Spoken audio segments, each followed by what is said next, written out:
Summer's approaching, it's getting colder, and that means sweater weather. If you're interested in Edwardian and Victorian fashion, you most likely came across the infamous cycling sweater, and your reaction was like, I see it, I like it, I want it. Swiftly followed by, I want to make that. Well, if you're like me and knitting is just not your jam, knitting your own one is not an option, even though original knitting instructions like the one from Butterick from 1897 are available online. Naturally, the idea of sewing one comes up next, and many amazing creators have shown their own approaches, which I will link in the description down below. But being a steampunk and history bounder, historical accuracy is not my main goal, so I came up with another solution. And another bad pun. May I present to you the upcycling sweater? I went to my favorite thrift store and bought the biggest knitted sweater that I could find. Luckily enough, the one I bought is 80% lamb's wool, so quite warm.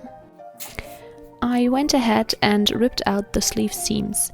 Since the individual pieces had finished edges, I wanted to keep them to prevent them from unraveling. Otherwise, you could also just cut the sleeves off. The bodice is shortened, so it will sit on my waist. I measured that before I cut it, don't worry. Make sure to keep the cutoff piece, because we will need that again later. I used the bodice pattern of a simple jersey dress from my pattern stash, but you can also go find a t-shirt or a tank top and use that as guide. The important part is to make the sleeve holes smaller than before. I didn't bother making different front and back pieces, as the knit will stretch anyway. I'm now using the cut-off hem to make new and longer cuffs for the sleeves. Make sure they sit nice and snugly, because this will prevent your sleeves from falling down. The rest of the ripped part will go back on the sweater, so the lower hem is neat again. As it's shorter now, it will also pull the sweater together. Here's a little cutting diagram. I cut off the sleeves and cuffs, made the bodice tighter and shorter, and cut new cuffs and a new lower hem. The rest is cabbage, so I'm left with this. Next is sewing all the pieces together using a serger so the seams stay somewhat elastic. You can also use the zigzag stitch on a normal machine. Next, I tried to ruffle the upper sleeve to fit into the armhole, but that didn't exactly work out the way I wanted. So instead I put the upper half of the sleeve into pleats, which also helps the sleeve stay kind of puffed without a sleeve support. I pinned the upper middle of the sleeve to the shoulder seam of the bodice and made the pleats fall outward from there. I only eyeballed their size and made them fit into the new armhole. At this point, the sweater could have been finished, but I really didn't like the look of the modern zipper at the collar, so it had to go. I thought about just closing that seam, but was afraid the collar would be too tight. So I played around with it a bit, and I really liked the open collar. To strengthen the opening that was held in place by the zipper before, I sewed over that seam again. Since it will get quite somewhere whenever I put my head through the neck hole, I also cut a triangle from my cabbage and secured it by hand to further enforce it.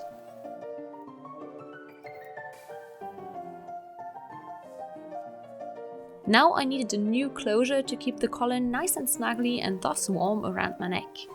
I opted for 2 buttons and a little fabric bar.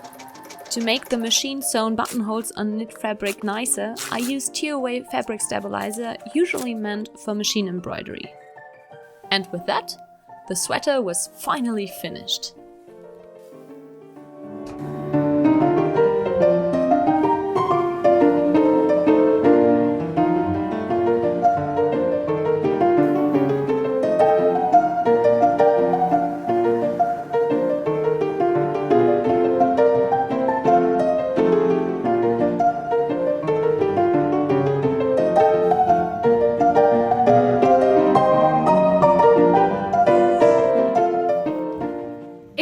Be as iconic as the original, especially since I've put it in the wrong washing cycle.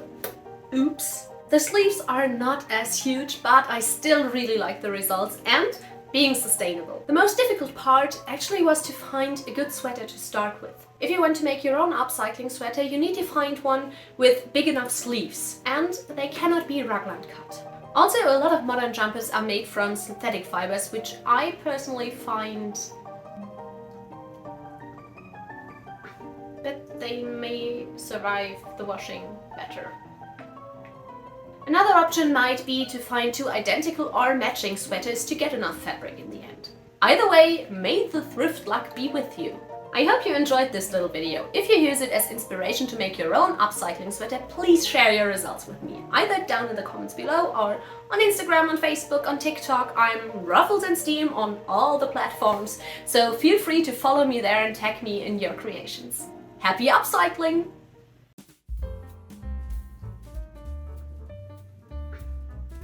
May the thrift luck be with you. That is really difficult for a non-native speaker. I think it's a wrap.